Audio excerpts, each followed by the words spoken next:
57 мільйонів на розвиток. Волинські громади отримуватимуть цю субвенцію поступово.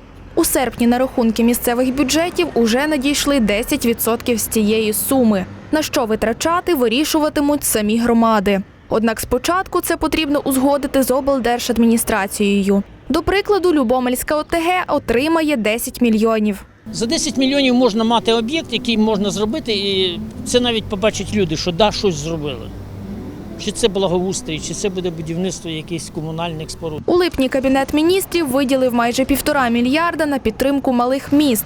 З них 36 мільйонів спрямують на Волинь. Вони дістануться Любомлю, Берестечку, Рожищу і Каменю-Каширському. Якщо беремо для малих міст 36 мільйонів на 4 – це нормально.